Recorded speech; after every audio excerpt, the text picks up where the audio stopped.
All right, guys, welcome back to the show. I'm here with the one and only Tom Bilyeu, who's the co-founder of Quest Nutrition, and now we're here at the Impact Theory Studios. Yes. So thank you so much for coming on. Thank you for having me, man. It's an absolute pleasure to be here. So I've been seeing you everywhere online. I was just speaking with Alex, and you guys seem to be just all around the web. I don't know if it's an algorithm you guys have, but it's amazing the amount of presence you guys have, and you guys just really picked this up in January. Yeah. So what's been that transition like, going from running a billion-dollar company into becoming more of a thought leader and needing to be in front of the media? What's been the biggest mindset shift for you? There actually hasn't been a mindset shift. So that, to me, there are universal principles to success, and they're going to apply no matter what you're doing. Now, the specific skill set obviously is going to become very different. So there's things that I'm focused on now that I wasn't before.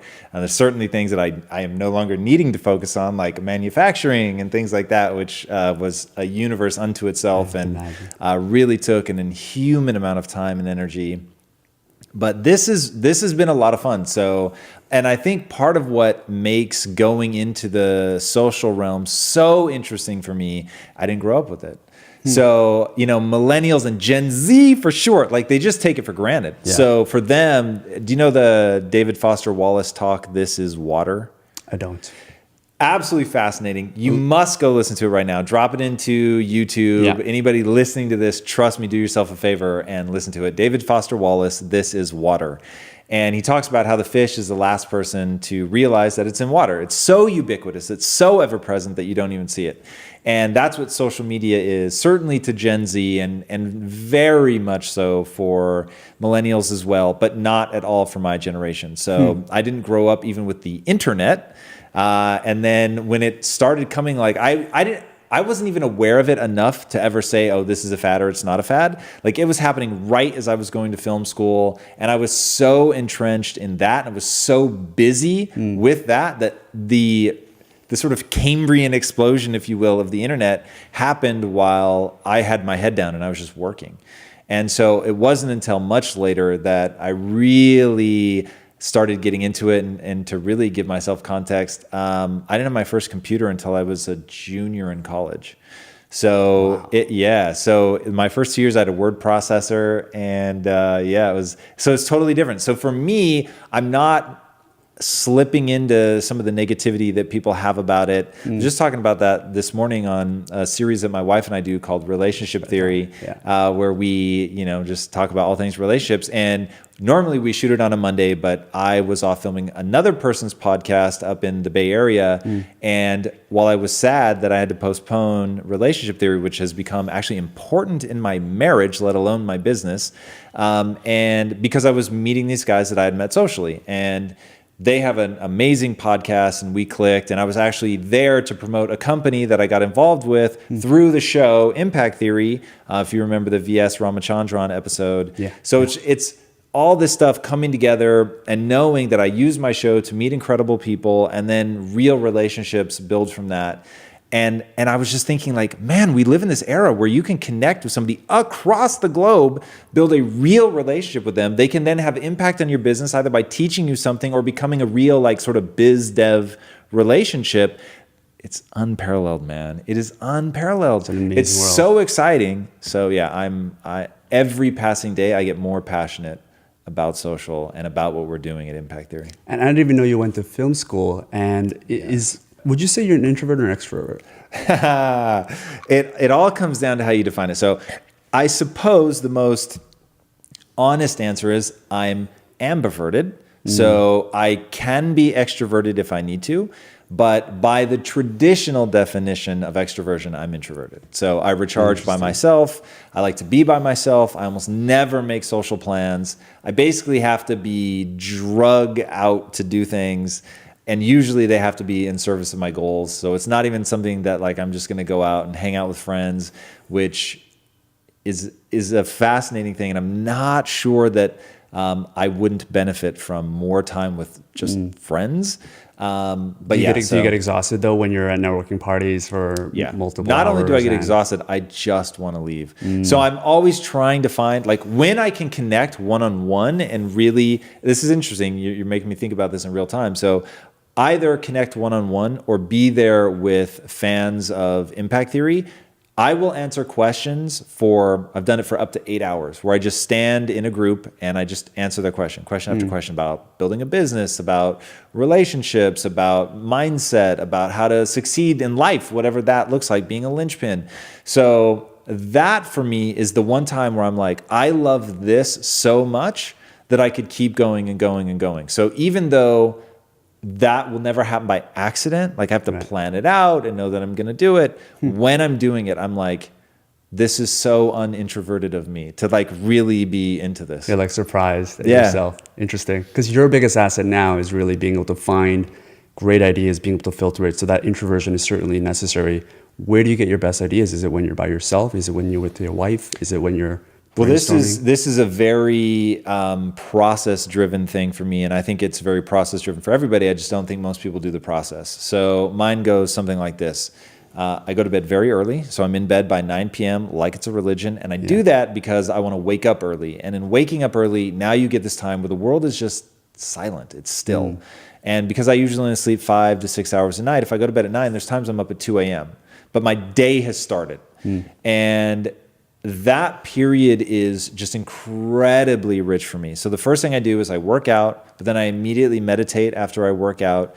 The meditation gives me the space to actually hear those little whispers of intuition, which are incredibly powerful. But because intuition whispers, it never shouts, you really have to create that quiet space to hear it. And then I do something I call thinkitating, which is, so when you meditate, you get in an alpha wave state. And one of the reasons it's so powerful is the alpha wave state is denoted as the one that is calm and creative. So you're in this relaxed state where your mind isn't racing, you're not feeling anxiety, and you're making these cross connections between different regions of your brain. It's very powerful for creative thinking. The problem I found was the whole point of meditation is to quiet your mind. So here I am, I'm having these amazing ideas and I want to be distracted, but I'm telling my mind, just breathe, just breathe, just breathe, and trying to really focus on the part of the breath cycle that I'm in. And I began to resent it. And I was like, I'm having my best ideas while I'm meditating and I'm sitting here trying to crush them down, and now I'm afraid I'm going to forget, and that's sort of breaking the whole point of meditating. So I thought, well, what if instead I meditate first, I really do calm my mind, I only think about my breath, but then I immediately follow it with thinkitating, where I'm going to leverage the buzz of that alpha wave state, and I'm going to set my mind to the biggest problem that I have for 20 or 30 minutes and just let my mind wander on it. So whereas in meditating, I'm specifically trying not to think, during thinkitating, while I'm maintaining the breathing cycle of meditation, I'm specifically trying to let my mind wander across a problem. I don't try to force it on anything, but I'll set it loose on a problem. Sometimes it wanders far away from that. Other times it really goes right to work on that problem. And I find that I have way more creative insights into it. That has been massively, massively useful for me in terms of creativity, coming up with new ideas. And then the other part of the process is this math equation that I'm obsessed with, which is ideas in equal ideas out. So I am not at all worried about thinking unique thoughts. I'm fully willing to admit that there are no unique thoughts left in the world. That doesn't bother me at all, because there's still massive room for creativity between the thoughts, connecting unique ideas. And that's where I think the real juice is. And that's where I think any individual gets to bring their unique mind to the table and read a book, listen to a podcast, whatever the case may be, take that piece of information and let it react in your mind. And then what does it make you think of? What are the parts of it that you want to adopt in your life? What are the parts that you want to discard? What are the parts that marry with other ideas that you have in your head? And what are the offspring of those ideas meeting? And so that process has been very, very fruitful for me as well. And I find that oftentimes during thinkitating, I'm actually pulling in the ideas that I've been reading. So I read voraciously. And when people ask me, like, what's the key to my success? Always be reading. And do you speed read? I speed listen. So I'm a very slow reader, but I can do Audible books at 3x and retain the information. And that is really, really, really powerful for me. I think there is a fixed concept about this whole idea of meditating, that we have to be sitting down and we have to practice a certain concept. But for some people, running could be their form of meditation. Working out could be their form of meditation. And to me, you seem like, and I follow your Instagram stories, you're always working out at 4 a.m. You're super motivated. That's something about you that is super clear that I think stands out amongst, and I know a lot of motivated people, but there's something about you, your energy, even when I'm sitting across from you, there's this, you have this drive, this twinkling in your eye that's still there, I feel. And generally the people that have these big inspirations or motivations, they generally come from the worst place, right? Whether it's poverty, whether it's tragic death. For me, I'm an immigrant, so I came here when I was 7, and my parents had to fight for everything. And for me, this is everything that I do is for me to give back to what they've given me. I'm curious to know what that is for you. So I think in movies, and by the way, thank you for the Matrix Code behind us, which is for sure the most impactful movie on my life. But let's talk about Star Wars for a second. And they do a really good job of showing both the light side and the dark side. And I think people need both. And I think that there are evolutionary mechanisms that are there. The light side makes you feel connected. It makes you want to help. It makes you really want to contribute to the tribe. And I think it's pretty obvious why that would be advantageous for such a social creature, to want to do good things for people, to want to see them win, to think about the beautiful things that you want to create in your life. That I think makes sense to people. But what I think people miss is the power of the dark side. Now, I live in an 80-20 split between what I call beauty and rage. So 80% of my time I'm in the beautiful, the good relationships, the positive things I want to create, the wonderful things that are already going right, the things I'm grateful for, my compelling vision of my future, which I think will bring a lot of good to a lot of people. But then I spend 20% of the time in rage, in self-hatred, in being fundamentally disappointed with who I am today and what I've accomplished, in knowing how much more I could do, in focusing on the enemies who want to see me destroyed, the people that actively want me to fail. And in that, and so I'll come back to, from an evolutionary standpoint, that anger, that rage is nature's way of allowing you to be able to withstand a higher degree of pain and suffering. So if you take, they've done controlled studies of this, absolutely fascinating. So if you take somebody and you want to see how much pain they can tolerate, what they do is they make you submerge your arm in ice bucket. So it's actually worse, like ice water. So you've got your arm in there, and at first everybody's fine. You don't have to do anything. But then after like 3, 6, 10 minutes, it's brutal. And it really begins to be this mental torture where it's like, how long can I endure this? Because they know I can pull my arm out at any time. So how do I manage to keep going through this?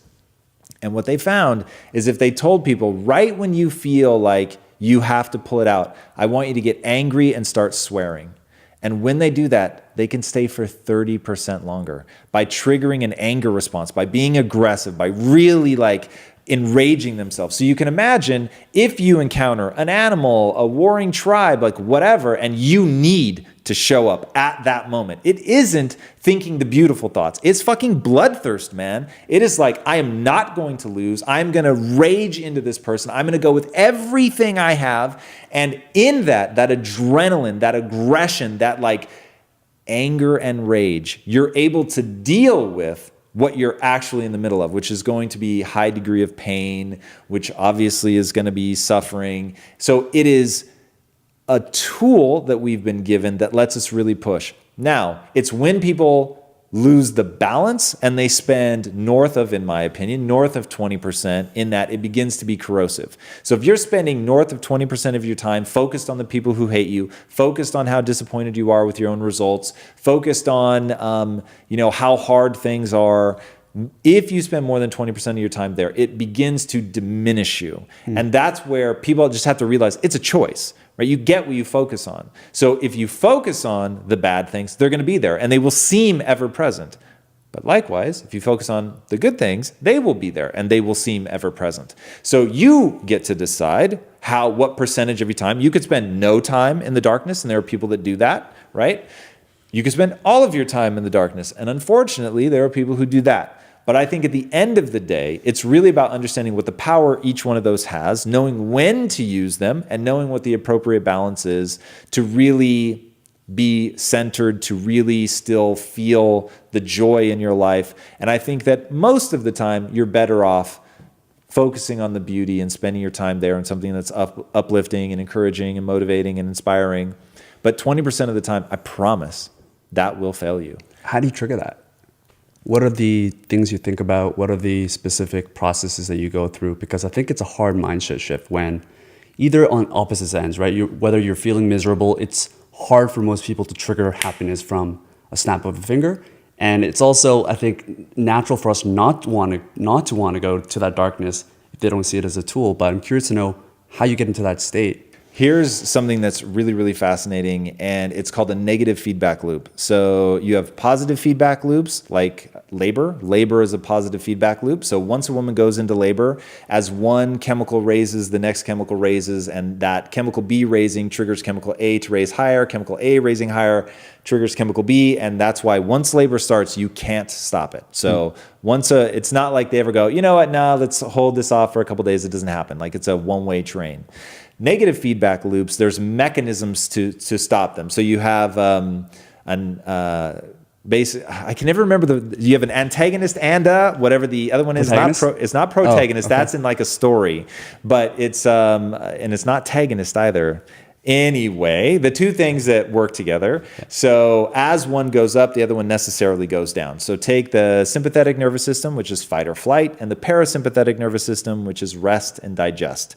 So fight or flight, we're about to get into something, boom, your cortisol levels spike, your heart rate goes up, you start breathing more rapidly, your muscles are mobilized, they are ready to run or engage.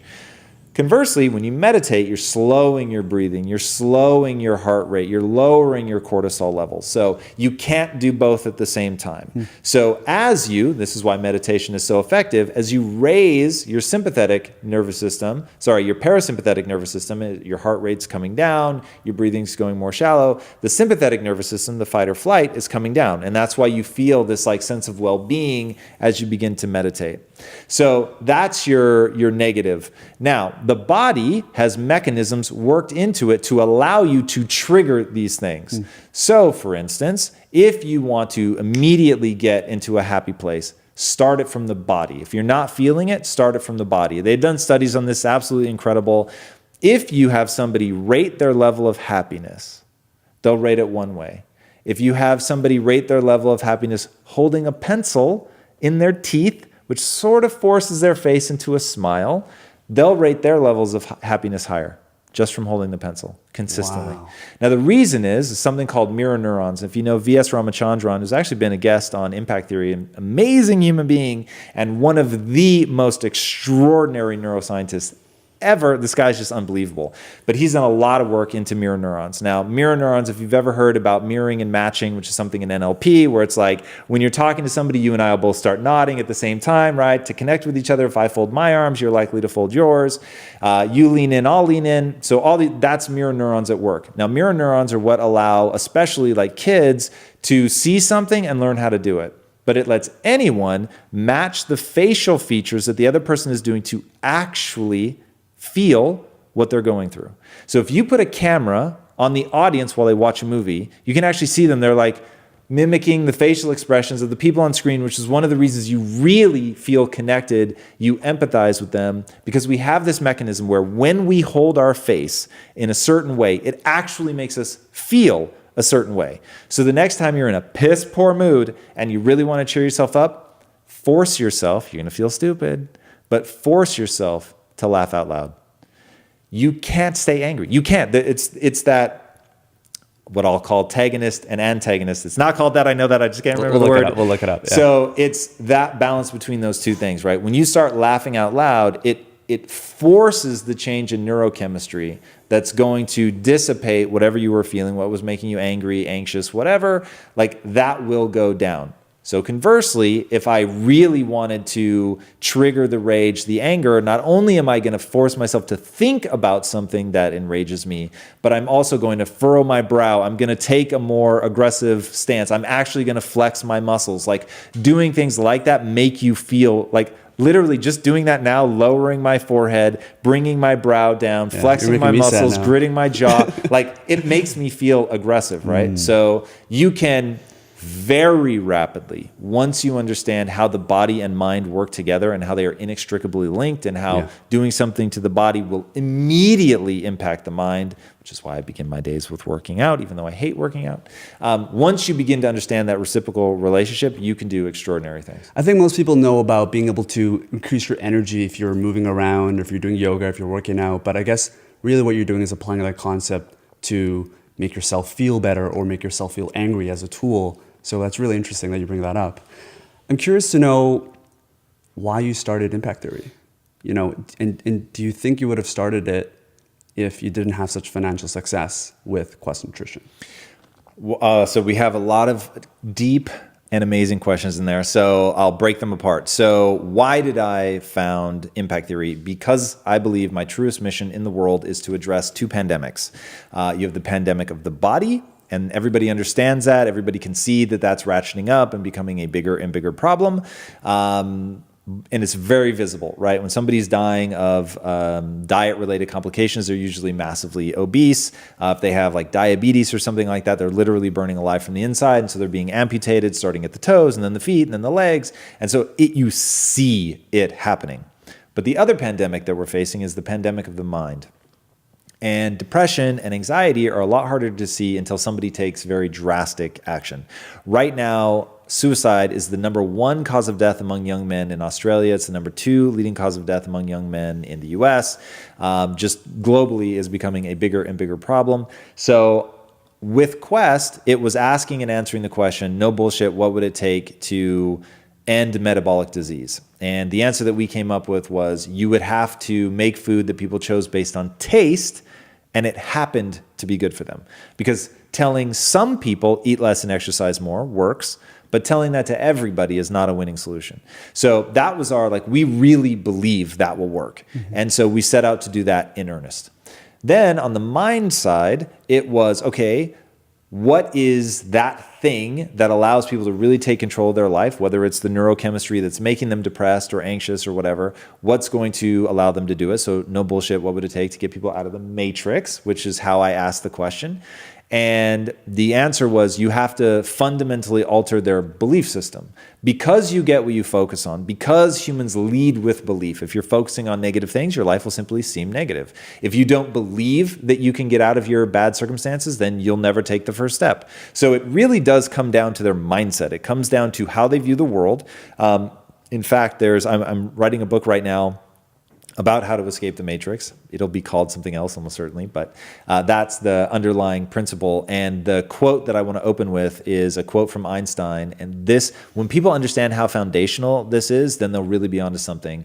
And his quote is, the most important decision anyone will ever make is whether they live in a hostile or friendly universe.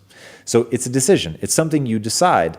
And you decide whether you live in a friendly or hostile universe. And then that decision will become a self-fulfilling prophecy. You'll see it everywhere because you're focused on either all the things that go right or all the things that go wrong. Neither one is objectively true, but that's what you focus on. And so that's what you're going to get. So knowing all of this and having read Joseph Campbell's seminal work, The Power of Myth, and understanding that we're now living through an era where we have all this amazing mythology, but nobody believes it. And so nobody's trying to extract life lessons. And looking at the neuroscience, it's just abundantly clear the only way that human beings assimilate truly disruptive information, so changing a mindset, is through narrative. And the way that we, unlike any other animal, have been able to group in these massive groups and work in a coordinated fashion is because of the fictions and the narratives that we rally around. So if you haven't read the book, in fact, read them both because they both touch on this subject, but Sapiens by Noah Yuval Harari and Homo Deus, also by Noah Yuval Harari. Just two books that really talk about humans and how they use narrative, how they leverage fiction. So think, you and I meet, and let's say that we both believe in, we're just huge comic book fans or the Matrix fans, right? And instantly we have a connection. But it's fake. It's just a story. But we can actually really bond over it. And so when I saw that movie, I decided to take the principles into my own life and to actually live by them, even though I know it's a work of fiction. The easiest way to think about it, the narratives that people have galvanized around for millennia, has been religion. And that was the way, like, you could unite very disparate people in far-flung lands that had never met each other, get them to fight wars all over what they believed in terms of God, right? And rituals and what's right and what's wrong. It's pretty crazy when you think about it. So I knew, okay, what are the dominant forms of narrative? If I'm going to change somebody's mindset, I'm going to be leveraging narrative. I'm doing it, though, in a world where people no longer believe in the narrative. So somebody watches The Matrix, and they don't think it's actually true. They think it's a good story. So how do we leverage that to get them to actually use that? And I think that's where social media comes in. So we're in this incredibly unique time, which is one of the reasons that I founded the studio, because I think we can leverage social media to really commentate on the traditional narrative, but I think we need the traditional narrative to give people the ideology that they can assimilate into their belief system. So David Foster Wallace's This is Water, as people believe, or as people build their belief system, it's invisible to them because they don't even realize that it's a belief system. They don't realize that it's a choice. They get some from their family, they get some from the culture at large, and because they have no idea that they were constructing that, usually happens so early in your life, you don't realize that you can deconstruct it and build something new. So what we want to do is create a traditional narrative studio that will beat Disney at their own game, by telling one kind of story. And those stories will all be about empowerment. And the goal being to show people all the different beliefs that they should have that will give them the mindset that they need to understand they can acquire skills in anything, at any time, and become capable truly of the extraordinary. And once enough people believe that, I believe you can get a cultural critical mass that can help us out of this pandemic of the mind. I'm curious to know, though, why did you personally start Impact Theory? Is it, and it could be personal, it could be a specific event or experience maybe you've had. Well, so there's, unfortunately, life almost never works like that, right? So I can give you the sort of steps that led up to why I want to pull people out of the matrix. So the studio is the honest answer to what does it take to change people's belief system. My goal is to pull people out of the matrix. The only way to do that is to change their belief system. That led me back to a studio, right? So that's why I'm doing it. If what you want is sort of the emotional journey of what made me want to pull people out of the matrix, I can certainly give you that. So it started with, I big brothered for this. It wasn't officially a Big Brother program. It was run by USC. And to get extra credit, they send you, because USC is in the ghetto. Okay, it's very important to realize. It's in the ghetto, so you walk a block off campus and you're an inner city Los Angeles Unified School District. So they send you out there to basically help with the neighborhood schools. And so they gave me this kid, his name was Rashawn, and it ended up being a transformative experience. I'll give you the short version, otherwise it takes far too long. But he just a total emotional basket case all over the place, drug and alcohol impacted at birth. I mean, just really, really having a hard time. And the school wants him out of class, right? Because he's so disruptive. So they plan to just shuttle him off to these kids in the that are coming for extra credit. And it's a 8-week program. So you come at week 6, you're supposed to tell them, hey, I'm only coming for 2 more weeks. So at week 6, I tell him I'm only coming for 2 more weeks, and he has a meltdown. And finally, I realize he's freaking out because I'm only coming for 2 more weeks. And so largely to calm him down, if I'm honest, I made him a huge promise. And that promise was, look, if you'll do your homework when I'm here, as long as I live in Los Angeles, I will help you with your homework. Fair? And so he calmed down, and that ended up being an 8 or 8.5 year relationship between he and I that became, I got very involved in his life, and he ultimately got taken out of the adoptive home that he was in because he was being abused, which unfortunately I didn't recognize. And he made me the guardian of the court to help him through the court system and ultimately into foster care. So, I mean, that's how involved I ended up getting in his life.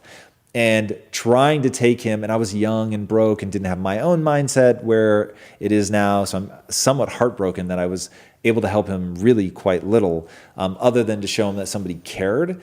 And that really left a lasting impression on me about how frame of reference is everything. And so I used to try to take him to see movies in Beverly Hills just so he could see something beautiful, so he could see a part of life that he wasn't used to because he lived in Compton. And so I wanted him to see that beautiful stuff. And so that's seed number one. Then flash forward years later, I'm developing my own mindset and all that. And so I stayed with him, by the way, just to wrap that up. I stayed with him until the foster system moved him like 2 hours away. It was out into the desert, and it was just, I was broke and working and didn't have time to go out and see him. So we lost contact. But then, flash forward years later, we found Quest Nutrition. We're now manufacturing in Compton, which means you're hiring local people. And they are all people that grew up hard in the inner cities, have a very distressing frame of reference. They have a very limited view of what's possible, or I should say limited belief in what's possible. And it just, again, shows me smack in my face. I'm not smarter than these guys, but I have a different belief system. And because of that different belief system, I own the company and they work for it.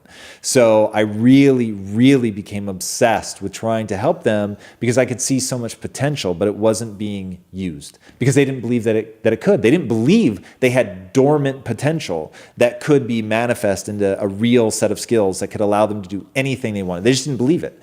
And my job was to show them that it was possible. And in showing them that it was possible, then some of them really started to do incredible stuff. And it was amazing. And I just realized, for whatever reason, I am wired to love that moment where somebody is like, oh my God, I can do more with my life than I realized. That to me is so beautiful and so profound. And I've told the team this. I don't have the energy and the will to build a studio for the sake of making good movies. I just don't. It's very interesting to me. I love filmmaking, love comic books, love TV shows, love them. But not enough. Not enough to risk my fortune. Not enough to show up every day and play as hard as I'm playing. Not enough to get up at 2 a.m. and like really go after. Just not enough. And so it comes down, the thing that drives me is that. It's those people that I know that they're incredible and they could do something amazing with their life if they just had a more empowering mindset. And mindset is something I think you can give to anyone. Not everyone will take it, I'm well aware of that. But to make it an option that they're choosing from. If they choose to ignore it, that's on them. I'm not going to waste my time with that. But for the people that respond, seeing what they're going to do with their life and knowing that I helped with that, like, that's the juice for me. It's everything. I mean, I've never shared this on camera, but my aunt committed suicide about 12 years ago. And for her, living in Korea, a simple mindset shift, whether it's a narrative, whether it's a story that she can relate with, because of the distribution that we have, could have saved her life. And I know right now what you're doing now is you're scaling that to the global audience, and that person that can resonate with you. I mean, maybe you won't hear every single story, but you know that's what's happening, right? And you're able to really bring that to light. So I think it's amazing that you're doing. The mindset is so powerful. And I think the people that you talk to in Quest Nutrition, or the people or the person that you big brothered, it seems like a lot of them are in a scarcity mindset. Definitely. So what are some of the things that people can do now to escape the matrix and to get into that growth mindset? Is it a mentor? Is it, what are some of the practices that you think they should take? Yeah, so I think there are a few things, and I tried to put together, one of them is read, and I tried to put together what I think is the ultimate book list to give somebody an empowering growth mindset. You can find them on impacttheory.com. It's 25 books in order that I think that they should be read, starting with Carol Dweck's seminal work, Mindset, which is just the absolute place to start. So going through those books, if you read those 25 books with a truly open mind, wanting to be changed, a willingness to act immediately on the things that you learn, by the end of the 25 books, you will be a fundamentally different and far more empowered human being. Just period. The other thing is you live in an amazing age. You have access to some of the world's greatest thinkers who are pumping out content on a daily basis. I mean, it's crazy. And this is another reason I'm so amped up on social is I can't imagine where I would be now if I had access to this kind of content when I was 15. Like, forget it. I'd be so much farther ahead. I felt like I had to learn everything the hard way. The only mentors that I really had in my life were books. So, and those are powerful, don't get me wrong. Like books are incredibly powerful mentors.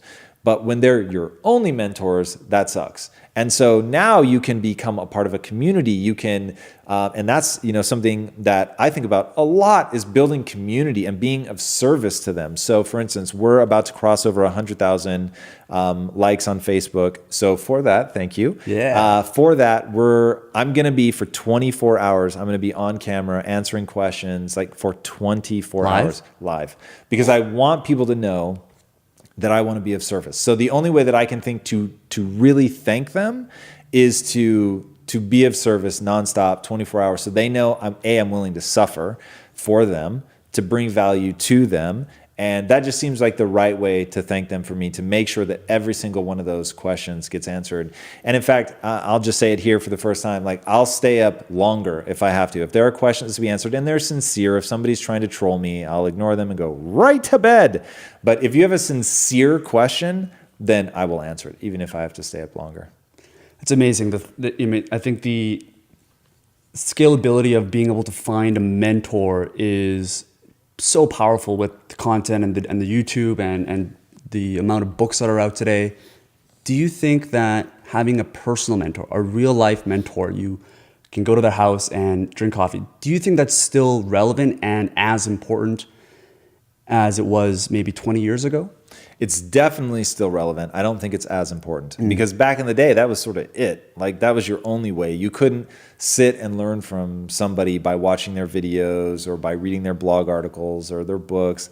The books, I guess, is one thing you could do, but all the other stuff didn't exist. So just the volume of content and the intimacy, quite frankly, that you can create with a podcast or a video didn't exist before. So you really do feel like you get to know them. Also, most influencers, at least if they're smart, they'll actually answer your specific question. You talked about your interns being fearful of or excited about certain things. You've achieved so much at this point. You've built $1 billion company. You now are interviewing some of the greatest minds of the world. What are some of the things that scare you today?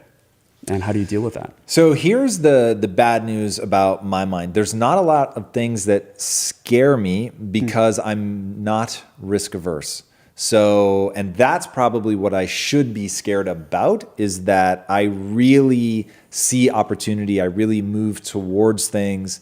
The honest answer, what scares me to death is getting brain damage and my wife dying. Those are like paralyzing fears for me. So you're not going to see me do dumb shit that like could give me head trauma. You won't see me on a motorcycle. You're not going to see me speeding down the highway. Like, dude, that really truly scares me. Because if I lost all my money, you can't take my skill set. Okay, so I can build back. So that doesn't scare me. It doesn't sound like fun. I have absolutely no interest in it, but it doesn't scare me. So I'm willing to take risks with money, and if we lose it, whatever, and we'll just build back up. So that doesn't have its grips on me. My wife, what we have is shared experience. And so there's no, like, it's the only thing you have to earn again in real time. So to be where we are, 17 years of ups and downs and starting broke and building this empire together, and like the becoming wealthy with your best friend, like from your efforts and energies and having built something, is unbelievable. And to share a vision for how you can impact the world on a global stage, and then to set about executing it, knowing that you have to get better and you're not the people you need to be yet, and you're going to work with each other to encourage each other to like really grow. Like, and then just all the times where they went through heartbreak and you were there for them, or the time that I locked myself in between two doors when we got in this huge argument, my wife had to come let me out, and then we both pissed our pants laughing because, how dumb it was that I got locked. Like, you have all these little memories that make up this beautiful shared experience. And the thought of losing that is terrifying. And so I don't believe that there's one person for somebody, but I believe every day you spend with the person that you're committed to it's making that relationship richer and richer and richer. And there are exactly zero shortcuts to that. So those two things scare me. I know you didn't do relationship theory, so we're going to deep into relationships a little bit. Let's do it. You've been with your wife for 17 years now, and you started at nothing. So to be able to go through that journey together, where both of your mindsets have shifted, you've gone through some of the shittiest times and you've risen to the top. And obviously there's still problems and conflicts that you guys will face that maybe aren't on camera, and I'm sure. What's been like the evolution of that relationship? And I know today people put this pedestal on power couples and being, perfect on camera when you're together. What's been that evolution like, and how has your relationship evolved from starting from nothing to where you guys are here today? It's been amazing, man. And look, my wife and I, the one thing we don't do is try to be cool. So we're pretty raw and vulnerable in the show and walk people through like all the dumb stuff that we did to have to learn lessons. One thing that I'll say in the beginning is my wife would get upset too fast, and I would get upset too slow, only to then stay pissed for a really long time. So like managing that, like how do you deal with when the other person actually hurts your feelings and you have legitimate reason to be upset? How do you navigate that? That was something we got very good at very early on that has served us so insanely well. Learning to communicate in a language that the other person can understand. So it's not enough to say the right thing. You have to say it in a way that they will actually be able to understand. Defining terms has been huge for us. So like, what does the word important mean? What if you say you promise, like, what does that mean? So things like that have been just insanely, insanely important for us. We started as I was the one working and she was the housewife, and went from that to being equal partners in a business. We founded Quest together. We had other partners, but we founded Quest together. And then we founded just the two of us. So it's really been fascinating over the last 10 years to become business partners and to see what that's like, and our relationship evolving over that. And one thing that was really an evolution was she went from being a housewife, totally a supportive role.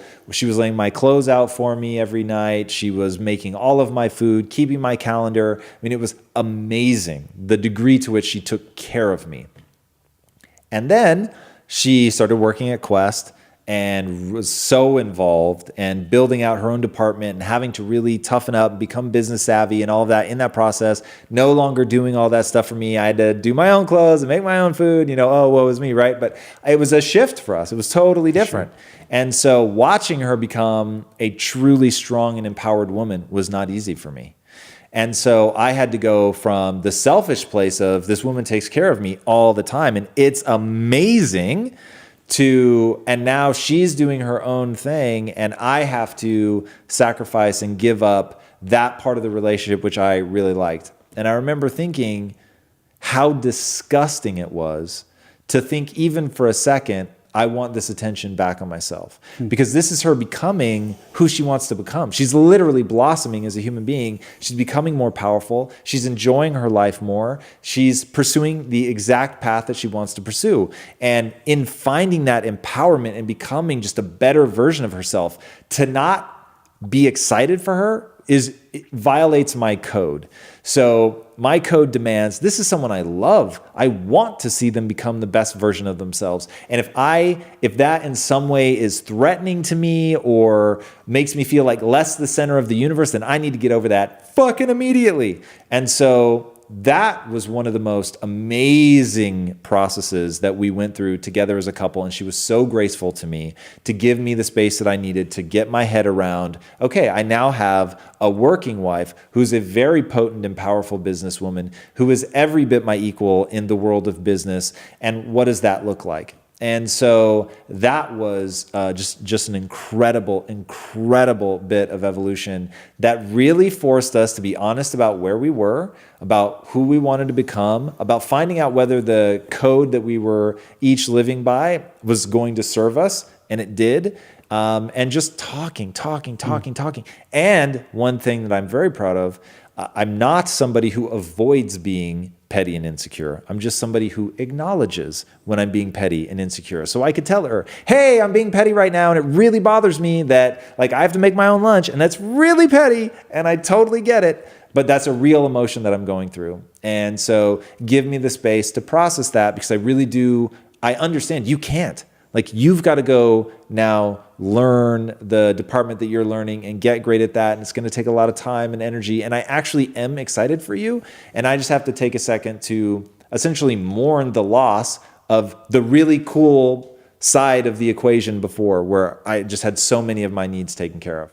Was it for you, was it more about when, when your wife went from housewife to being able to, essentially be an equal in the business, right? You went from, having all of your needs taken care of into perhaps she was giving you some ideas where maybe you didn't agree with. And that's kind of like a sensitive spot, especially when you have to go home together. Yeah. I'm curious to know for you, when that transition started happening, was it more about protecting, because it's natural, I think everybody would have that. Is it more about protecting your ego? Was it afraid of losing her? No, the priority for me was to make sure that she had the space to blossom into the person that she wants to be. Whatever skill set she wants to acquire, whatever she wants to get great at, if that's business, awesome. So my emotions were tied to my wants, my needs. So now having to take care of my lunch, my day got harder, right? So my workload didn't lessen, but now I had less help. So now it's like, I just have more to do.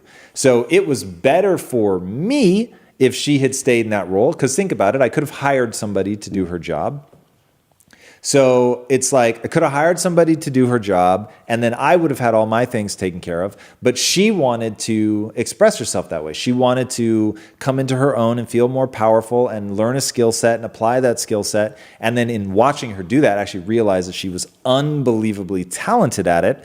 And so that was incredible to see that she was acquiring the knowledge and the skills so fast and working so hard that I was like, I don't know that I actually would have an easy time replacing her, which was really cool. But that came much later in that journey. So I didn't even have that to rely on as I'm going through this. But it was just recognizing that the thing that's upsetting me is something very petty. It's very selfish. And so it's okay to have those emotions. It's not okay to act on them. So I need to encourage her. And so I was honest. I said, look, this is how I'm feeling, but I want you to know you can count on my support. And I'm going to be there at every single turn to encourage you. I am not going to do little things to sabotage you. I'm not going to be passive aggressive. Like, I am going to be very upfront about what I'm feeling. And I'm also going to make sure that I'm flawless in my execution of encouraging you to become who you want to become. So that's really critical. And that just comes down to, what are your values, right? And those are my values. My value is that each and every single human being should be given the opportunity to become who they want to become, to grow in whatever direction they want to grow in. And things that stop them from doing that, to me, are the things that, you have to get rid of. So. And do you think that's how you kill the ego? And shout out to Ryan Holiday for "Ego is the Enemy." Is understanding your values, is that the main thing that people need to do to diminish the egos that they have, whether it's in business, relationships, friendships? Well, I'll give you a counterpunch to that. So, mad shout out to Ryan Holiday. He actually acknowledged me in the acknowledgments of Ego is the Enemy for proofreading his book, which is an incredible book. And I really, really like the concept, but I'll just put slightly different words on it. I think everybody needs an ego, but I think it really matters what you build your ego around. And I think you can very rapidly get yourself in trouble by building your ego around something that's fragile. So I'll give you an example. If you build your ego around being right and having the right answer, you're gonna seem like what people think when they say, oh, he has an ego. But if instead you build your ego around being a learner, always being willing to admit when you're wrong, and identifying the right answer faster than anyone else, and then putting energy behind that idea, no one's gonna say, oh, he's egotistical. In fact, what they're gonna say is he's humble. So even though you may be a raging ego, like I'm a raging egomaniac, but my ego, my self-esteem is all predicated on my willingness to stare nakedly at my flaws, to admit my inadequacies, to always being willing to put the work in to get better, to sit at people's feet and learn from them, to acknowledge them as my master, to, when somebody has a great idea, to acknowledge it, that it's not only a great idea, that it's their great idea, and I just want to help whatever I can to make sure that it comes to fruition. People want to be around somebody like that. It makes them feel better about themselves. It's somebody helping to get this idea across the finish line. So even though that is very much ego driven, I want to feel good about myself. I'm doing things specifically to make me feel good about myself, right? I'm admitting that I'm wrong because I get a neurochemical rush, not of feeling bad about being wrong, because I don't prize myself for being right. I get a neurochemical rush when I admit that I'm wrong really fast, because I know that's hard. And I know that I have to overcome like insecurity and pettiness. And in overcoming those things, I actually feel really good about myself. And I fan those flames, right? I create that value system in my mind. They're all decisions, and I fan those flames. And when I do it, while there might be a pit in my stomach, oh God, everyone's going to realize I don't have all the answers. But then it's like, don't worry about that. Feel good about the fact that you were willing to admit when you're wrong, because that's very beneficial for moving you towards your goals. And I personally do and believe that which moves me towards my goals. So anytime that I act in accordance with that, I reward myself literally just by like attaboys, right? Like, well done, man. Like you really like had that sting of, God, people are going to think I'm stupid, but I'm going to do it anyway because I know it's the right thing to do and it's the right thing to move the company forward. And yes, I had to admit that my idea was bad, even though I was just fighting for it like 30 seconds ago, but like I changed direction immediately. And I didn't waste time arguing for my idea once I realized it was a bad idea and not as good as the other. Or maybe it's a great idea, but it's not as good as the other idea. And I can willingly set that aside. Like, I'm proud of myself for that. And literally, those are the words that I'm saying inside my head. And because of that, like, you start to feel good. So it is ego, it is pride, but I don't think those things are inherently problematic. It's all about what are they based on. It seems like your entire journey and a lot of people's journey is really just about learning, making mistakes, experimenting, learning, and you're just constantly learning. I know you believe that entrepreneurs are not born, but they're made. I'm curious to know, and this is the final question, if you had 90 minutes to teach a university or set up a curriculum and teach a specific topic or course, what topic would that be, and why would you choose that topic? Mindset, because it is the thing that controls every other aspect of your life. Every single aspect of your life is controlled by your mindset. Period. And how would that be different from, psychology or a curriculum that's already that is in an place? Awesome question. I'm glad you asked. So psychology concerns itself with truth. I have no interest in truth. I am only interested in what is effective. That's it. So when I say do and believe that which moves you towards your goals, I don't say do and believe that which is true. Do and believe that which moves you towards your goals. Why? Because I don't trust people to accurately assess what is true. You know how many beautiful people think they're ugly? You know how many brilliant people think they're dumb? You know how many insanely capable people are absolutely convinced that they can't do something? Right? When I think about your aunt, thank you, by the way, for being vulnerable and sharing that. She believed she would never feel good about herself again. And that's why she did what she did. It's not true, though. Right? It's a brain chemistry state. And I'm not denying that there's brain wiring that goes into it, that she's reinforced certain loops unintentionally in her mind that get her into a dark place, and that there's real, true mental injury. I'll avoid saying mental illness just because it has baggage, but there's a mental injury. She's got wiring that isn't helping her. It's causing her from just a true, and she may have had a microbiome problem. It's like over 50% of the serotonin is produced in your gut, and over 90% of the serotonin stored in your body is stored in the gut. So when you have an imbalance in the gut, you're just not getting the chemicals to the brain that you need in order to feel good. So we are chemical processing plants, and when the chemicals get out of whack, you got trouble. So getting into a science that concerns itself only with truth is fascinating, and I love it, and I want to know what the truth is, but I'm not going to steer by the truth, because if I believe, you could never do that, that doesn't help me. So far better to believe anything is possible, so that you'll at least try and you'll push yourself. So the people that are happiest, brace yourself for this one, the people that are happiest in clinical trials, the people who are happiest are the ones that score highest on self-delusion. So since the game that you're playing is not success, since the game that you're playing is not money, despite what people may tell you, the game you're playing is neurochemistry. How do I feel? That's it. If I give you $7.4 billion, but you hate your life and want to commit suicide, what good is the money? Conversely, if you have no money, but you love your life, you have a deep sense of fulfillment, and what you're doing every day puts you in a state of bliss and joy, what does it matter that you don't have money? Like, at that point, like, what more is the money going to bring you? The game that you're playing is neurochemistry. So if you find more contentment, more happiness in delusion, then better to feed the delusion. Now, look, I get it. That, like anything, A little bit of delusion is probably good, and too much delusion is paranoid schizophrenia, and you end up in a mental institute. So I'm not saying it can go unchecked. I'm just saying that even delusion is a useful tool. So if I were empirically ugly, it does not do me a service to believe that. It just doesn't. Then I'm going to be way less confident, and the thing that people respond to even more than looks is confidence. So do that which moves you towards your goals, period. I love it. Thank you so much, Tom, for being on. I generally, when we finish off these interviews, we like to leave the audience that are listening here or watching here today with one small challenge, an action step they can do. It could be super small or it could be a little bit bigger. But for the people that are listening, they can turn off, pause the interview, and just take action on that, whether they're walking around or at the gym or at their home. What is that one challenge that the listeners can do to live a more impactful life? All right. It's going to be a two-parter, which might be cheeky, but I'm going to do it. Number one, you need an insanely specific goal. Insanely specific. And I'll give you examples of not specific goals. I want to help people.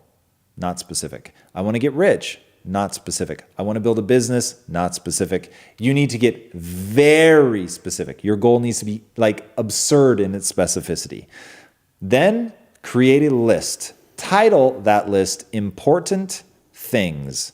And every day, first thing once you finish your morning routine, do not check email. Go into your important things list, which should be in order of most important to least important, but only important, and work your way through that list. If you live in that list, and it's all things that are aimed at helping you actually achieve your goals, if you spend your time in that list and your goal is specific, if you do that with enough diligence, you will be successful. Tom Bilyeu, everyone. Thank you so much for being here. You got it, man.